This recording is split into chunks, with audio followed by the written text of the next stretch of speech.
Bonjour à tous. Dans l'actualité ce 28 décembre, la signature de l'accord cadre pour la construction d'une bibliothèque dite de la Renaissance africaine, ici même à Abidjan, accord signé entre l'État ivoirien et les promoteurs du dit projet. L'immeuble de 14 étages sera bâti sur une superficie de 10 000 mètres carrés.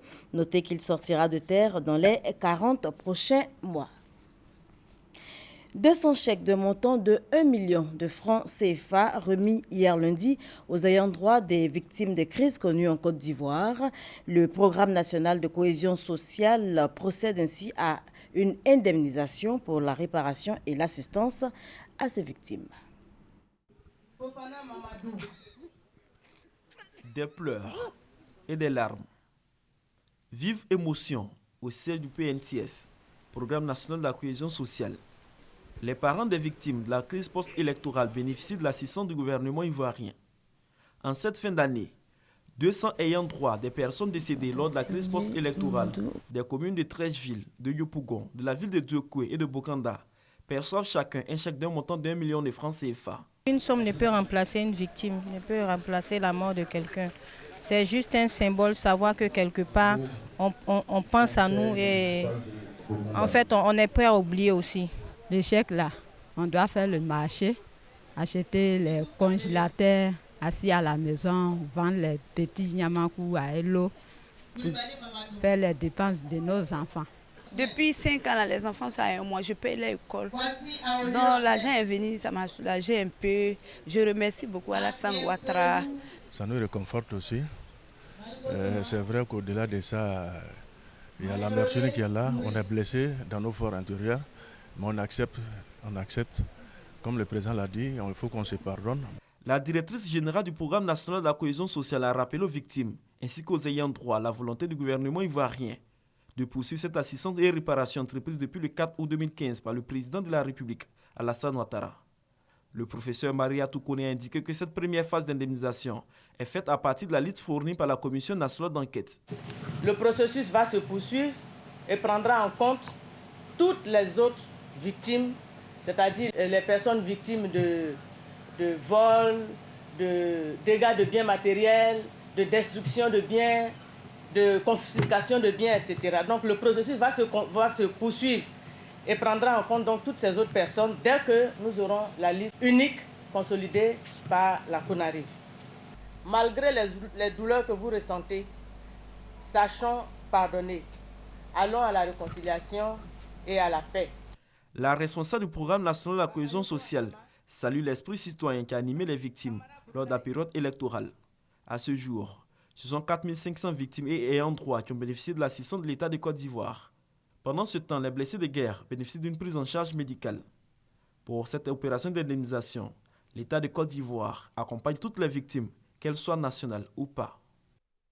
Voilà, c'est un reportage signé Mamadou Oukwasi. 200 nouveaux cas d'enfants victimes du cancer enregistrés chaque année au CHU de Treichville. Et bien, pour aider ces enfants pensionnaires de l'unité d'oncologie pédiatrique, l'ONG Solter vient de faire un important don de médicaments. La cérémonie a été suivie pour vous par Estelle Brou et Grace Kando. Plus de 200 nouveaux cas de cancer sont enregistrés chaque année au service de pédiatrie du CHU de Treichville. Ces chiffres sont de l'unité de cancérologie pédiatrique. La prise en charge de ces enfants, dont l'âge varie entre 0 et 15 ans, s'avère difficile. Les enfants que nous recevons sont dans un tiers des cas à un stade de maladie généralisée, des enfants qui sont difficiles à sauver. En plus de ça, il y a tous les problèmes financiers des familles qui font que beaucoup de parents ne peuvent pas assurer le coût de la prise en charge de leur enfant. Pour un cancer comme le lymphome de Burkitt, qui est le premier cancer rencontré dans notre structure ici, pour un enfant qui a un âge autour de 10 ans, son traitement sera évalué, je crois, à 1,8 million parce que les anticancéreux nous sont offerts. Si nous sommes en rupture de stock d'anticancéreux, ça fait grimper rapidement le coût du traitement. Face à ces difficultés, l'ONG Solter, une organisation œuvrant dans le domaine de l'humanitaire et des droits de l'homme, fait don d'un lot de médicaments composés d'anticancéreux et de consommables. Nous sommes avec l'unité d'oncologie depuis 2011 et nous intervenons dans plusieurs domaines au niveau de l'unité dans la prise en charge des enfants malades. C'est un acte de portée sociale et humanitaire pour que cela puisse bénéficier aux enfants malades. En offrant cela gratuitement, ça va leur permettre de pouvoir faire leur chimio, soigner les enfants. L'unité d'oncologie, en liaison avec le chef du service de pédiatrie, va procéder à une répartition en fonction des urgences vis-à-vis des enfants concernés. Nous avons besoin, surtout au niveau des établissements sanitaires, que les ONG, les structures privées soient à nos côtés. En plus des dons, l'ONG Solterre apporte une assistance psychologique aux parents des enfants atteints du cancer. Une autre cérémonie de remise de dons, cette fois aux pensionnaires de la MACA, la maison d'arrêt et de correction d'Abidjan, à l'initiative d'une ONG de lutte pour la promotion des droits de l'enfant et de la femme. Il s'agit essentiellement de kits alimentaires, de jouets et de vêtements. Serge Coléa. Agréable surprise pour les pensionnaires du bâtiment F de la MACA, la maison d'arrêt et de correction d'Abidjan. Ces femmes détenues ont reçu la visite de la Fondation Générale Akissi pour la promotion des droits de l'enfant et de la femme. Des kits alimentaires, des vêtements, des jouets pour 4 enfants âgés de 3 à 15 mois accompagnés de leur maman. 110 femmes ont également reçu des kits alimentaires, de quoi leur mettre un peu de baume au cœur. Ceux qui viennent faire don ici, là, c'est Dieu qui va les payer, vraiment. Merci. Ce don est venu à point nommé, dans la mesure où il y a des gens ici qui ne reçoivent aucun communiqué, aucune visite. Donc avec ce que l'ONG Akissi vient de poser comme acte, vraiment nous sommes très émus, nous sommes très heureuses. Nous lui souhaitons une très longue vie et puis succès dans tout ce qu'elle entreprendra. L'ONG Générale Akissi a offert 40 repas chauds aux malades de l'infirmerie. Les pensionnaires du bâtiment C ont également reçu 100 repas. Nous voulons que ces femmes-là suivent le modèle du général Akissi pour dire on peut connaître la souffrance, on peut connaître des douleurs, mais le plus important, c'est de se relever et veiller à ce que nous puissions être insérés au niveau de la société. L'action est vraiment louable. Il serait intéressant que plusieurs ONG aussi œuvrent dans cette action pour pouvoir voir dans quelle mesure on peut aider ces prisonniers à sortir et à se réinsérer dans la société. La Fondation Générale Akissi a été créée en novembre 2014 par la première femme médecin général de brigade des armées de Côte d'Ivoire. Cette fondation s'assigne pour mission principale de contribuer à réduire la marginalisation de la femme et de l'enfant dans le monde entier. Après Noël, la Saint-Sylvestre et le Nouvel An se préparent activement. Les lieux de commerce, salons de coiffure et de couture refusent du monde en ce moment. Eh bien, comment les Ivoiriens se préparent-ils pour accueillir la nouvelle année? Eric Goré s'est penché sur le sujet. Au lendemain de la célébration du Maouloud et de la fête de Noël dans la ferveur, les lieux de commerce sont toujours pris d'assaut par les populations. Chacun s'organise comme il peut pour l'achat des derniers accessoires utiles. Je vais à Meyagi. Je suis en train d'acheter des parfums pour aller revendre. C'est les commandes. En tout cas, il y en a beaucoup. Je suis venue faire les achats pour la fin d'année, pour mes enfants et petits-enfants. J'ai fini la Noël. J'attaque la nouvelle année avec sérénité 2016. 2016, c'est dans peu de temps. On s'active pour y entrer avec de nouveaux vêtements. Je compte acheter un complet pour mon enfant puisque déjà le 25 c'est déjà fait et acheter aussi des habits pour moi-même. Là, on rentre dans la nouvelle année, il faut faire une rupture avec les anciens habits. Il faut de jolis habits, quoi. Autre souci rencontré, la qualité des articles pas toujours satisfaisante et la flambée des prix. Impossible donc de circuler aisément à Adjamé par ces temps de fête. La commune grouille de monde. Le temps des dernières courses, commerçants, clients, automobilistes se disputent la chaussée. Eric Goré nous dépeint le tableau.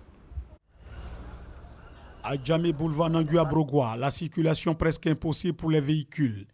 Difficile aussi pour les piétons de se frayer en chemin en ces temps de fête. Après les trottoirs, les commerçants occupent maintenant la voie publique. On a cherché place, on n'a pas trouvé. C'est pour ça qu'on est venu ici. Ça fait 2 mois, je suis là. Voie publique obstruée par les commerçants, mais aussi les automobilistes. Les stationnements se font au détriment des règles en vigueur. Vous voyez que tout le monde a garé. Où est-ce que vous voulez que je gare? Bon, on voit que c'est vraiment la route qu'on occupe, mais bon, ce n'est pas de notre faute. Des jeunes chargés de faire stationner les véhicules appelé Josseur de Nama, évoque le manque de parking à Djamé. Il n'y a pas de parking à Djamé ici. S'il n'y a pas de parking là, le coin qu'on trouve là, on peut négocier ce coin-là. Les voies publiques sont quasi inexistantes en ces périodes de fête dans la commune d'Adjamé. Les pétards et autres feux d'artifice signent leur retour. Si ces dernières années, on les a très peu entendus suite à une décision d'interdiction, eh bien, depuis quelque temps, ils se font de nouveau entendre dans nos quartiers. Ce, malgré l'arrêté d'interdiction pris le mois dernier par le ministère de l'Intérieur. Pourquoi? D'où viennent ces explosifs? Éléments de réponse avec Hamza Diaby.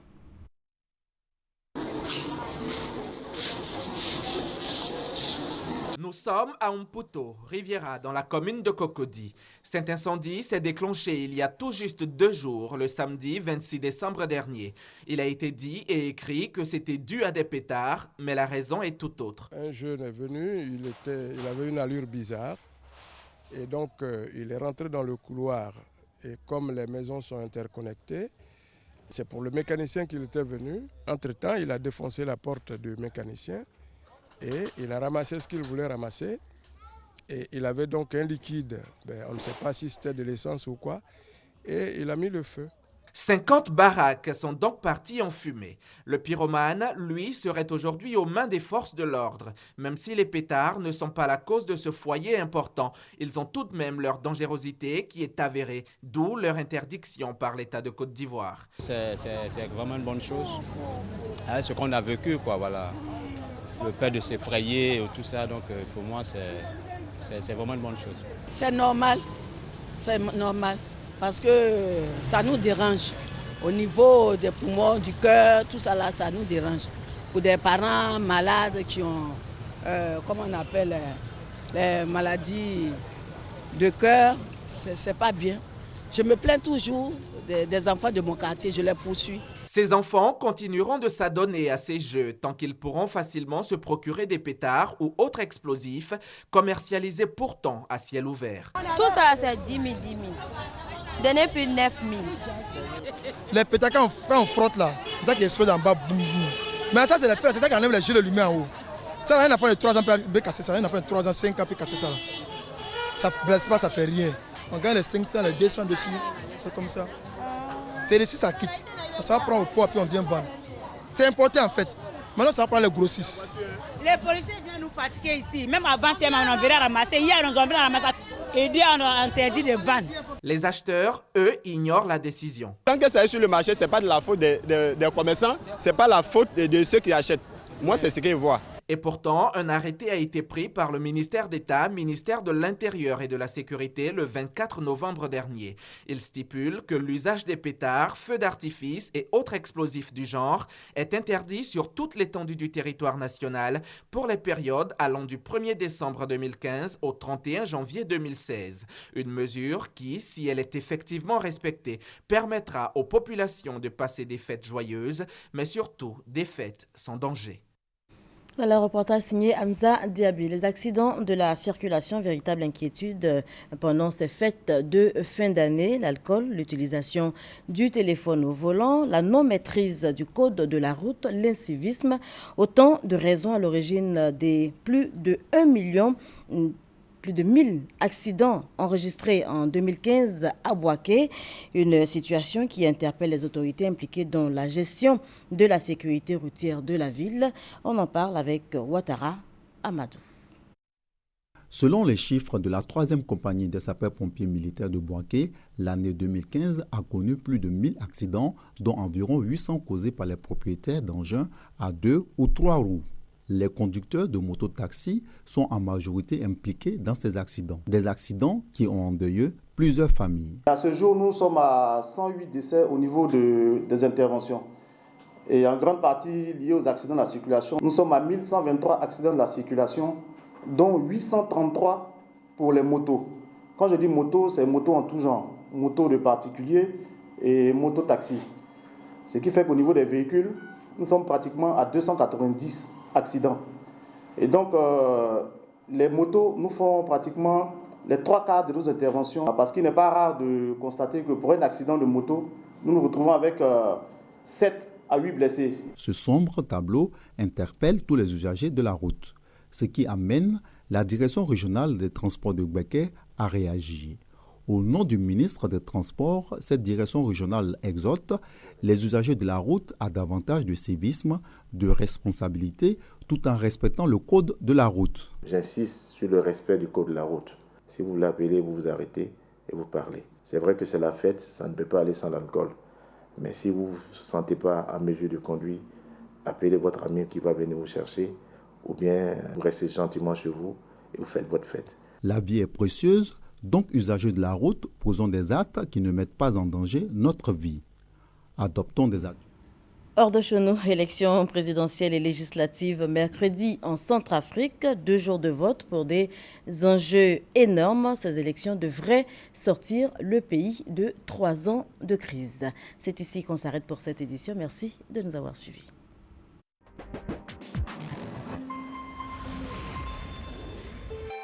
RTI 1, la chaîne qui rassemble.